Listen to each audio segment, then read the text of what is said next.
Welcome aboard.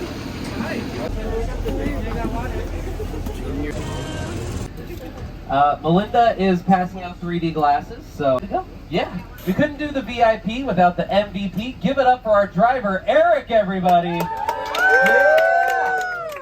He is saving us nearly 400 acres worth of walking, so he really is. He's the man. That represents sort of our greatest hits out of the over 8,000 movies we have made in our over 100 years of making movies. We were founded on this spot March 15th, 1915. We just celebrated our 108th birthday the other day. Don't we look good for our age? We were founded by this gentleman on your screen, a man named Carl Lemley. And that is the face of a man whose dream just came true. A face I've never been able to make. But Carl Lemley did, because his dream was to establish an entire city dedicated to making movies. And that's what he did. We are Universal City. We are designated as our own city, so we have our own fire station. Fire Station 51 on your right-hand side. That is real. Firefighters work around the clock to ensure safety out there, and sometimes they play basketball. It's essentially just a big warehouse-type building where filmmakers can go in and do all their filming in a controlled environment. We have 36 sound stages. The first, the largest, and the oldest is soundstage 12 on your left. And if you have a good eye, you might be able to guess what recently filmed in there. Any ideas? The Boys, how'd you know? Good guess, yeah. Singing competition show. That soundstage is under construction, so The Voice has been relocated to a different area of our lot. But it has a lot of history to it as well. On your screens are going to be various movie scenes that also filmed in that same building. There is where they recreated NASA's mission control for Apollo 13 with Tom Hanks. It's where they built the Grinch's lair on Mount Crumpet for How the Grinch Stole Christmas with Jim Carrey. They did all the Antarctic laboratory scenes for one of my favorite horror movies of all time, John Carpenter's The Thing, Kurt Russell. And any Jurassic Park fans? That's the right answer. We're now traveling down an area of our lot known as Sitcom Alley, or Sitcom Row. They just changed the name for some reason. But here is a look at a few of our hit television shows from over the years, many of which filmed in the sound stages on your right. And I know, the kids go crazy for the first half of this montage. I had a 7-year-old in my group the other day told me his favorite show was Columbo. I couldn't believe it. Yeah, I said, what's your second favorite show? And he said Paw Patrol. So, yeah, go figure. What a lineup. And on to this day. Is anyone a fan of The Good Place? Yes. The show starred Kristen Bell and Ted dancing. And on your left is Ted drinking. Ted! That is one dirty martini. I think it's still probably a rainwater martini from the other day. Vodka, gin, or rain. Poured, not stirred. Ted is celebrating. He just got his own TV show. Stars of the golden age of Hollywood, like Tony Curtis, Rock Hudson, Doris Day, Jimmy Stewart, Lucille Ball. But now they are office spaces. Production companies, writers, producers, directors. In fact, take a look at the parking spaces on your left. They say $7. That is Dwayne "The Rock" Johnson's production company. That's his office right there when he's working on Young Rock for NBC. He calls it $7 because that's how much money he had to his name when he got his start in Hollywood. And now, they say he's nearly doubled it. Next door to that is Monkey Paw Productions, Jordan Peele's production company. Yeah! Back in there, that MP sign is Mark Platt Productions. They're working on 2 Wicked movies with Cynthia Erivo, Ariana Grande, and I think with the best casting decision of all time, Jeff Goldblum as the Wizard. It's going to be great. Bungalow 5195 on your left, that was Alfred Hitchcock's office for the last 20 or so years of his career, coming up with ideas for movies like Psycho, The Birds, Rear Window, Vertigo, and his television show Hitchcock Presents. And now we're going to cross from the front lot into the back lot, where production happens on a grand scale, big stuff. And you'll notice everything here has a really simple name. In the theme park, we have the upper lot and the lower lot. In the studio, we have the front lot and the back lot. And people still get lost. It is closed because they are building the obstacle course for American Ninja Warrior right down this street. And we'll be able to see a little bit of it here, and then as we loop around on the other side, you'll see some more. Does anyone watch American Ninja Warrior? Ah, I love it. This New York street has been seen in multiple productions. That Lyric Theater can be seen in Spider-Man 2. Tobey Maguire shows up late to Kirsten Dunst's play, not let in. The glass building in the back, Captain America: The First Avenger. Hobbs and Shaw, Fate of the Furious, Austin Powers. And that's just to name a few examples of things that have filmed on that street. In our concrete jungle. But now, we're going to head into the actual jungle, and that's where King Kong's going to be. So I'm going to let Peter Jackson Lead us into it. Academy Award winner Peter Jackson. Excuse me. Maybe I wanted to become a filmmaker. I like films that just take you away from your real life and sweep you up in adventure. Kong literally does that. I mean, you're on board the ship, you're sailing to a lost island, you're encountering monsters and creatures from, you know, prehistoric times. So I was thrilled when Universal invited me back to Skull Island, and it's great to have you along. We're back in Skull Island.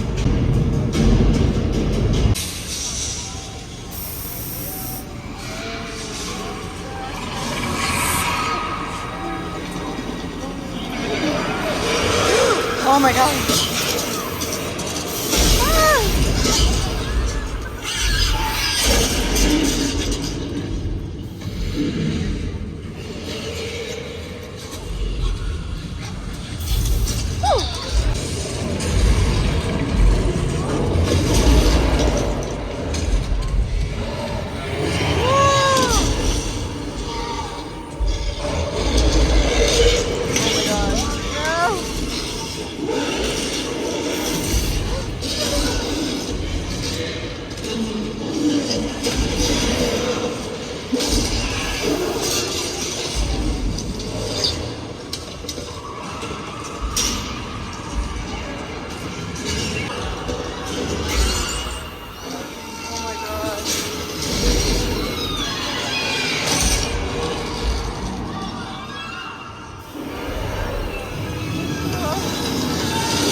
Oh my god.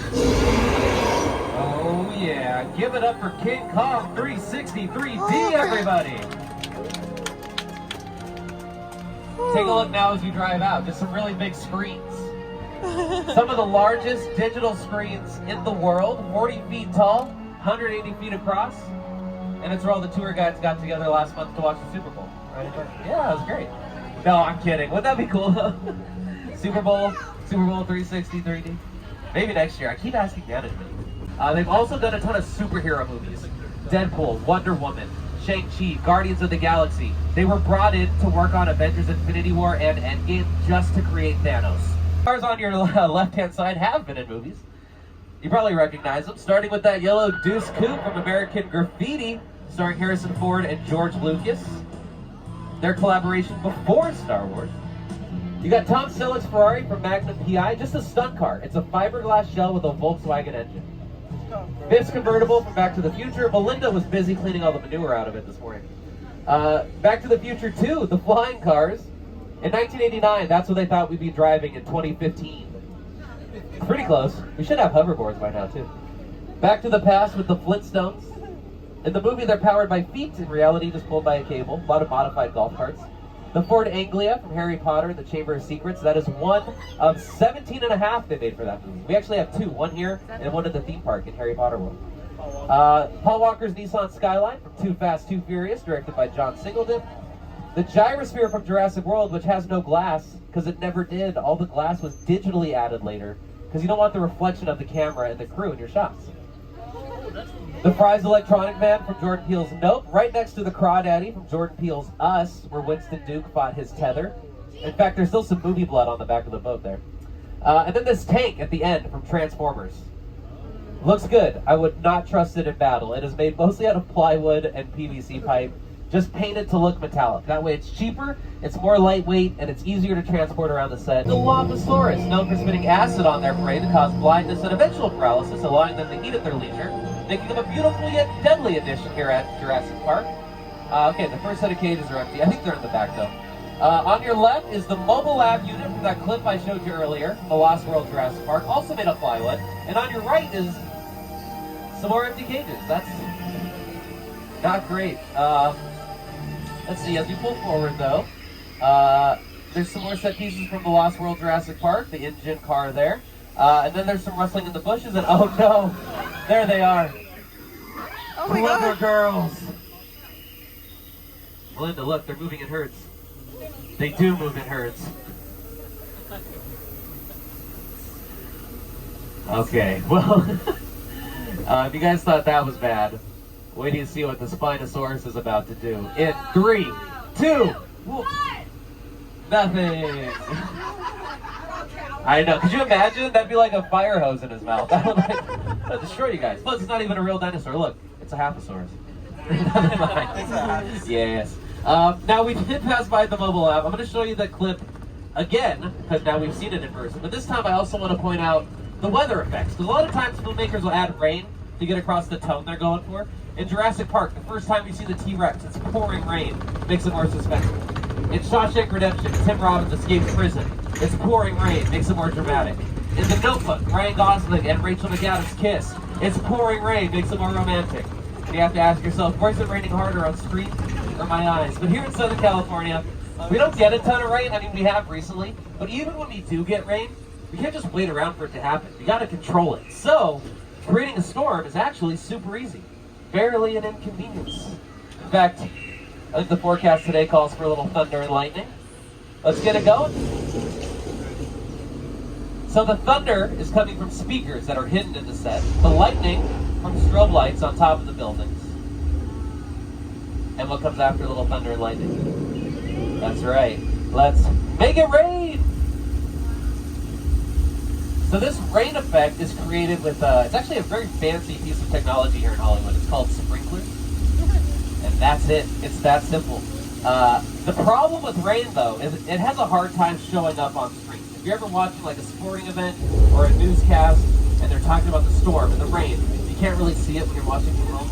That's a problem. So we got to increase the size of the raindrops. We got to backlight it from certain angles, really make sure the camera captures it. The other problem is if you leave the rain on a little too long, it could cause a flash flood.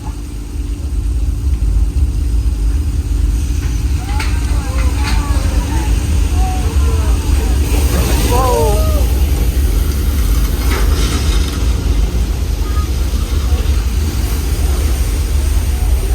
That flash flood effect was created using thousands of gallons of recycled water. It gets collected at the bottom, sent right back up to the top and into the drinking fountains of Disneyland.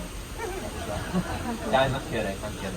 Six Flags. Well, you might recognize that flash flood from Big Fat Liar with Paul Giamatti, Amanda Bynes, and America's Sweetheart Frankie Muniz, who, by the way, is a NASCAR driver now. Did you know that? Yeah. And while you're watching that clip, just pointing out, this is old Mexico. Squirrel. These sets we're currently driving through have been used in The Three Amigos with Steve Martin, Martin Short, and Chevy Chase. Episodes of Westworld, Shameless, Arrested Development, Star Trek Picard. It was Tortuga for the first Pirates of the Caribbean movie. And this red door was Nacho Libre's house with Jack Black. Now, as we pull forward, we're going to head into the Old West. 6 Points, our Western sets. These are some of the oldest sets on the lot. Some of the first ones built when the studio was back in 1914. Back in the silent film era, Westerns were all the rage. So they had 6 different streets, which is why they call it 6 Points. And they could film 6 movies at the same time because they were not recording sound. Now they can't do that. But just because these sets are old does not mean they aren't still used. You might recognize this entire street. In fact, more specifically, this saloon here with the long porch from Quentin Tarantino's Once Upon a Time in Hollywood. It's like Leonardo DiCaprio and Brad Pitt. And look at that, it's the cast of Love Island! No, I'm kidding. But has anyone seen Once Upon a Time in Hollywood? Some of it. Leonardo DiCaprio had a bunch of scenes on that porch. He was talking with young actress Juliette Butters. Like 40 minutes of that movie filmed right here. A couple other movies recently, Call of the Wild with Harrison Ford, Saving Mr. Banks, the Mary Poppins movie with Tom Hanks. These were the flashback sets for Australia for Colin Farrell's character. John Wayne walks away. He wasn't supposed to do that, but he did because he knew Kirk Douglas couldn't follow him off the screen. All right, as we pull out here, on your left, these are some brand new sound stages. That's where The Voice currently films. It's also where Jordan Peele filmed the finale of his movie Us, all the underground scenes with Lupita Nyong'o. Also the beginning of Nope. If you remember in the beginning when Daniel Kaluuya and Keke Palmer are on the set with the green screen and the horse. As soon as we come to a full and complete stop, we will hop off. By the way, on your right, though, stages, if you've ever seen Spartacus with Kirk Douglas, Stanley Kubrick movie, you know when they're all yelling, "I am Spartacus." No, I am Spartacus. It was on that hill over there. Yeah. Yeah. On this part of the tour, we got to get off of the tram, which was really fun.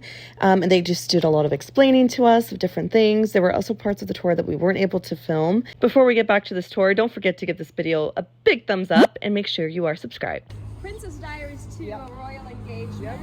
Yes, this became Genovia. I'm going to take you a little further into the see area for my kids on the tour, or my dad, because you can touch them. So come on, go ahead. Here's the brick. There you go. That's not how bricks sound, right?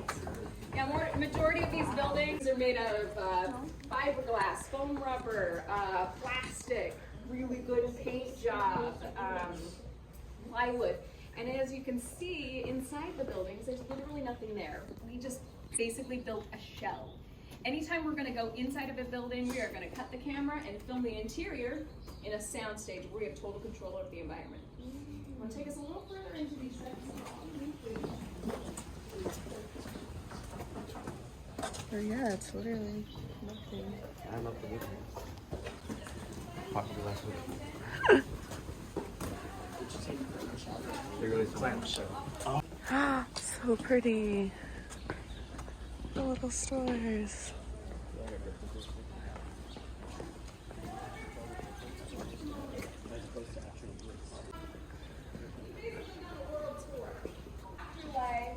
Now we're in the Caribbean. This area was featured in the first Pirates of the Caribbean. Captain Jack Sparrow, he's running from the Redcoats, right? He runs through that alleyway, runs up these stairs. There's a statue right over here. He ducks behind the statue. The Redcoats keep running. And there's a sword he takes from the statue. And then and action, you're gonna run down the stairs. Yeah. You're gonna run into the blacksmith shop and cut. As soon as we cut the camera and he closes those doors in the blacksmith shop, as you can see, there is not enough room to build an entire blacksmith shop. There's not enough room to put all your cast and your crew and all of your filming equipment. So as soon as we cut the camera, we actually went to a totally different location. I shouldn't say we. Disney went to a totally different location. Probably weeks later, about 3 miles away, they went to Disney Studios. A lot of people are like, oh, did we film over here? No. I wish. I wish. But yeah, it's the World Part 1. If you want to come here real quick. Again, a lot of diversity in these sets, right? These look very different than the sets we've visited before. This area has become a lot of places in Europe as well as like the Middle East, even India, for shows like Heroes, Buffy the Vampire Slayer, Angel, even True Blood. Again, they don't got the budget to go top the pond, so they'll just come here. I also mentioned how camera tricks can really fool the eye, make you think this area is even bigger than it already is. With just us in here, it's kind of condensed, right? This is not this big of an area. Well, when they use this area as ancient Egypt for the Scorpion King starring Dwayne "The Rock" Johnson, this was a giant bazaar, a giant marketplace. They put booths up here, and he's walking through this giant bazaar. When in reality, he's basically walking circles. I mean, they basically set up the camera, they're just panning, following him, and as soon as they get to about here, they cut the camera. All the background actors they had over here, maybe hopping fruit, now they put them over here. Now they're selling jewelry, and they have him do the same thing, where they're panning, cut. They have the background actors change their costumes again, run over to a different area, same thing. They're basically just walking circles, and then with the power of editing, it looks like he's walking through this giant marketplace, this giant bazaar. Yeah. This is also the only soundstage in the entire world that is 2 stories. We're not going to be visiting the second story today because we're going to stay on our vehicle, but yeah, super cool. While we're inside the building, just stay seated, keep your arms and legs inside the vehicle at all times. You're more than welcome to take photos, videos. Looks like they have actually done some recent filming here. I see we've got our camera still up, lights, craft services. It looks like they dressed this to look like... Oh! Oh. No worries, everybody. It's just a little tremor we do all the time in California. Looks like the Oh!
Let's get out of here! I wanna make this room! Go, go, go! Congratulations, everybody! You survived the earthquake, the big one. That was meant to simulate an 8.3 magnitude earthquake on the Richter scale. So cool. So if you are not already a Californian, congratulations, you're an honorary Californian. You just survived an earthquake. Yes. Now, if you really want to legitimize it, get on Twitter and go, did anyone else feel that?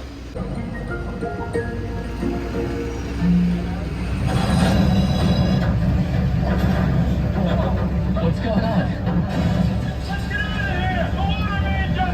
Hey, that's what I said.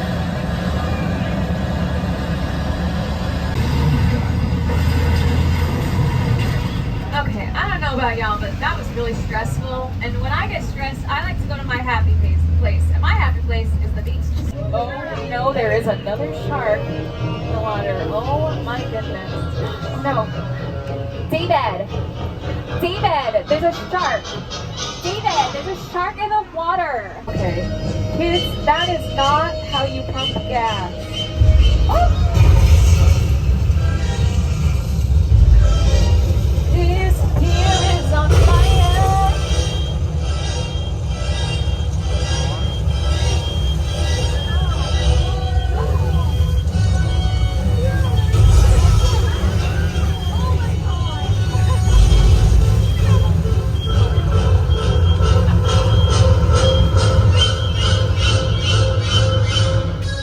Bruce the shark, everybody! Hardest working shark in Hollywood, yeah!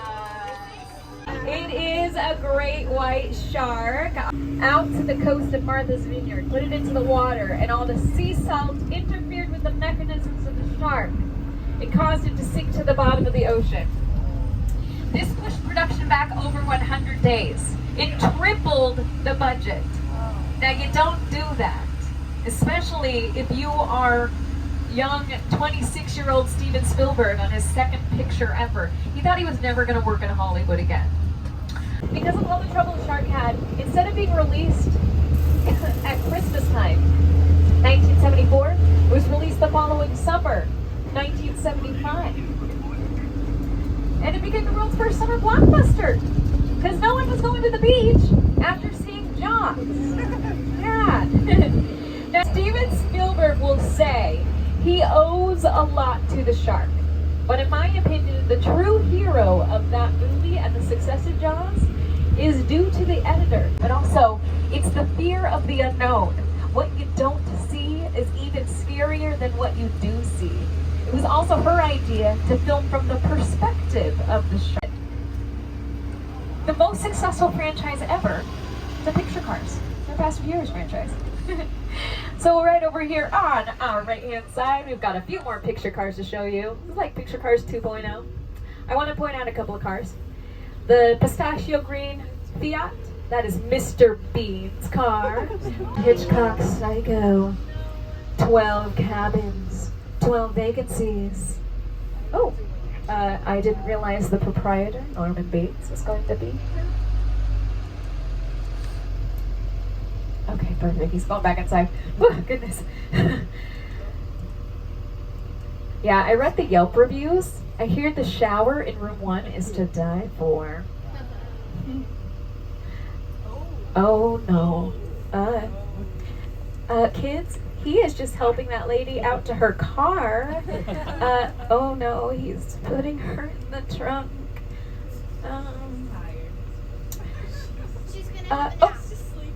Hey Norman, how you doing, buddy? Do you want to sign some autographs? Yeah? Okay. Oh, no. He's got a Sharpie. He's got a Sharpie. Oh my goodness. Don't get vertigo looking out that rear window. I don't know, this is for the birds. We're gonna just keep driving up. Oh my goodness. Topaz.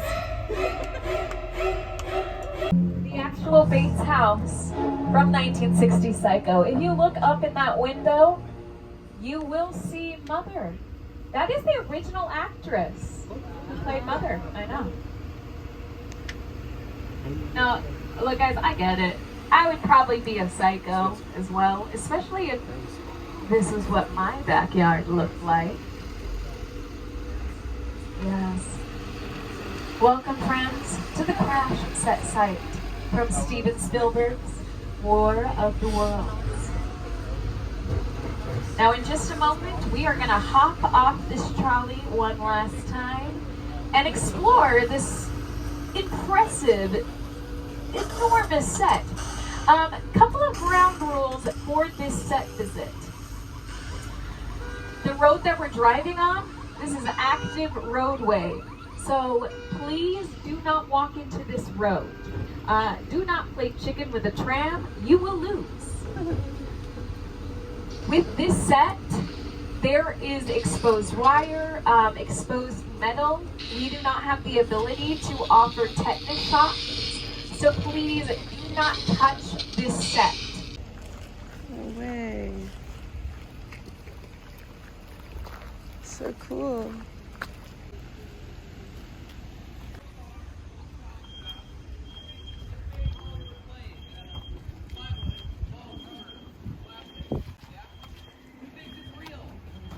Yeah, it's real.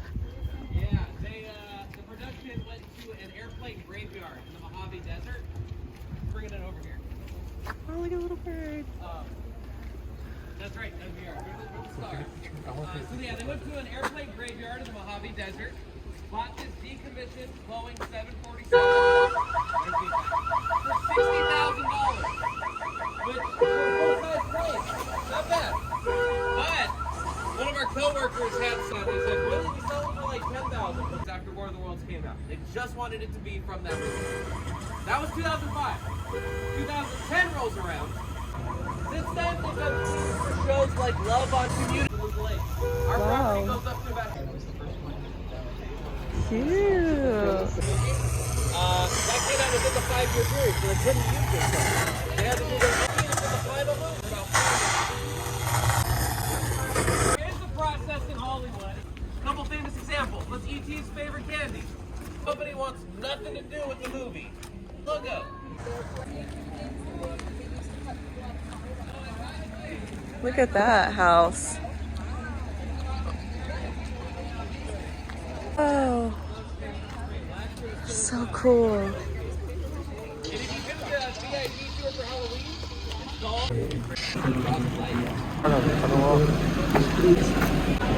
A nostalgic, small-time Southern California amusement park owned by former child star Ricky Juke Park.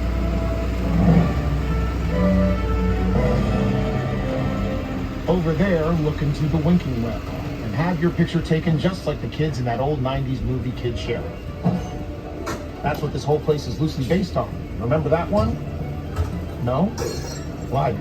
A little further down, you can see the brand new Star Lasso Experience. Built to showcase an unbelievable new live show. It's not looking so live anymore. Anyway, behind this Hollywood fantasy of a gold rush frontier town lies the Saints for secrets. It is smack dab in the center of the UFO hotspot. What's about now? You're going to find out. Welcome to the world of no.